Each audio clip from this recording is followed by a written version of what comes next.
The briefing room at Naval Base Clearwater was unusually crowded that morning. Officers from multiple units filled the rows, uniforms pressed, posture sharp, voices low. A senior leadership inspection was scheduled, and whenever that happened, tension lived in the air. Lieutenant Emma Lawson stood quietly near the back wall, arms relaxed at her sides. She wasn't part of the main group.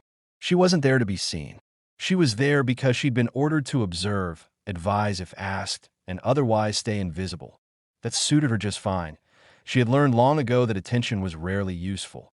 The doors opened, and the room snapped to silence. Admiral Thomas Keegan entered with two aides, his presence commanding without effort. He was a career officer, decades of service etched into his posture and calm authority. Conversations died instantly as everyone came to attention. "At ease," Keegan said, as the officer sat. His eyes scanned the room with practiced awareness. He wasn't just looking at rank insignia. He was reading body language, confidence, tension. He had made a career out of noticing details. His gaze paused briefly on Emma. She wore a standard uniform. No decorations visible beyond what was required. No attempt to stand out. No nervous movement. Just stillness. Interesting. The briefing began. A colonel presented slides on readiness metrics and training evaluations. Keegan listened, occasionally nodding, occasionally asking pointed questions. He was sharp, engaged, clearly still invested despite his rank. When the presentation ended, Keegan stood again. "I like to meet the people behind the charts," he said. "Rank doesn't tell the whole story." A few officers smiled politely. Keegan stepped down from the podium and began walking the aisles, asking questions at random. Were they trained? What challenges they faced? What improvements they'd suggest if they had authority? Most answers were safe. Professional. Expected.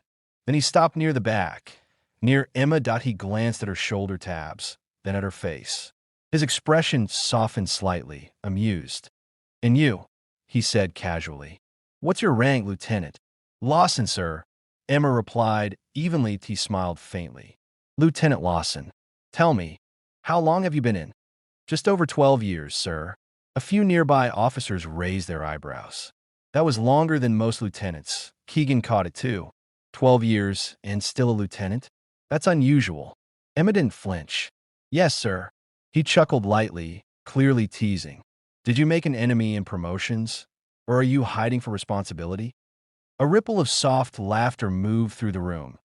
Emma remained calm. "Neither, sir." Keegan tilted his head. "Then enlighten me." Before she could answer, one of the aides cleared his throat. "Sir, Lieutenant Lawson is attached as a technical advisor for this visit." Keegan waved him off. "I'm just curious." He stepped a little closer. That's when he noticed it. The sleeve of Emma's uniform had shifted slightly, revealing a glimpse of ink just above her wrist. Not flashy, not decorative. Precise. A small, unmistakable symbol. A crosshair. Minimalist. Clean lines. A sniper's mark. Keegan froze. The room didn't notice immediately. Only the officers closest to him saw the subtle change. The amusement drained from his face. His posture straightened, not in authority, but in recognition. He leaned in just enough to be sure he wasn't mistaken. Emma realized what he'd seen. She didn't move to hide it. Keegan straightened slowly. The room grew quiet. "That tattoo," he said carefully. "Where did you earn it?" Emma met his eyes. "Joint Operation Selection, sir." Silence. Keegan's aide stiffened. Keegan studied her now. Not as a junior officer, not as someone beneath him, but as a professional evaluating another professional. "You're not a standard lieutenant," he said quietly. "No, sir." A colonel nearby shifted uncomfortably. Keegan looked around the room. "Ladies and gentlemen, I believe I owe Lieutenant Lawson an apology." My question was poorly framed. The room went completely still. He turned back to Emma. "Would you care to explain your assignment?" Voluntarily. Emma hesitated, not out of fear, but out of habit. "With respect, sir," she said, "I was instructed not to brief unless requested by command." Keegan nodded once. "Then I am requesting." Emma took a slow breath. "I was selected into a joint special operations program early in my career," she said evenly. My role focused on long-range reconnaissance, overwatch, and precision engagement. Rank progression was paused due to assignment structure and classification constraints. Keegan exhaled slowly. A captain whispered, "She's a sniper." Keegan didn't look away from Emma. "How many deployments?" "Several," she replied. "Enough." He nodded. Enough is usually the answer. The teasing mood from earlier was gone, replaced by something heavier. Respect. Keegan clasped his hands behind his back. "I've worked with snipers before," he said. "The good ones rarely advertise it." Emma allowed a faint smile. "Advertising isn't recommended." A few officers chuckled nervously. Keegan looked at the room. "This is a good lesson," he said calmly. "Rank tells you authority. It does not tell you experience." He turned back to Emma. "Lieutenant Lawson, why are you here today?" "To observe training integration and report on coordination gaps between conventional and special units," she said. "And have you noticed any gaps?" he asked. "Yes, sir." He gestured. "Go on." Emma spoke without hesitation. She pointed out inefficiencies, miscommunications, and assumptions that slowed joint responses. She didn't criticize individuals. She analyzed systems. The room listened. Even senior officers nodded. When she finished, Keegan was quiet for a long moment. "Your insight is valuable," he said finally. "And underutilized." Emma said nothing. Keegan turned to the commanding officer. "Why isn't she leading this review?" The officer hesitated. "Sir, her role was designated as advisory only." Keegan frowned. "Designation can be changed." The aide scribbled notes quickly. After the briefing concluded, officers filtered out in low murmurs. Emma gathered her folder, expecting to leave quietly. Keegan stopped her. "Lieutenant Lawson." "Yes, sir." He studied her again, this time without humor, without rank games. "You've carried responsibility most people never see," he said. "I shouldn't have joked." Emma shrugged slightly. "It wasn't offensive, sir. Just inaccurate."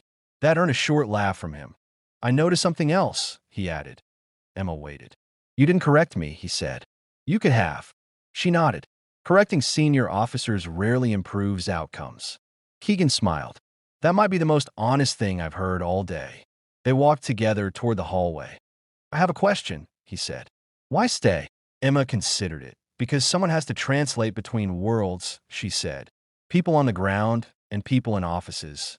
Someone has to understand both." Keegan stopped walking. "That," he said quietly, "is leadership."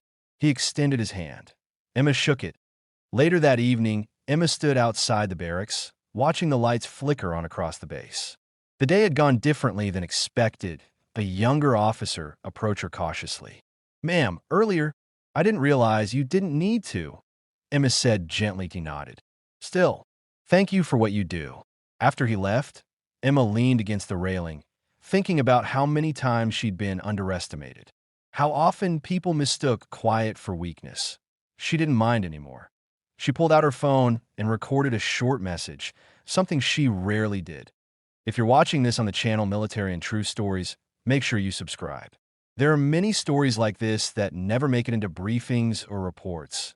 Stories about service, humility, and the people behind the ranks. She stopped the recording and slipped the phone away. Inside the command building, Admiral Keegan reviewed his notes. He paused at one name and underlined it. Lieutenant Emma Lawson. He shook his head slowly, a mix of respect and humility crossing his face that he had asked her rank as a joke, and in doing so, had been reminded of something every leader eventually learns. The most dangerous professionals in the room are often the ones who say the least.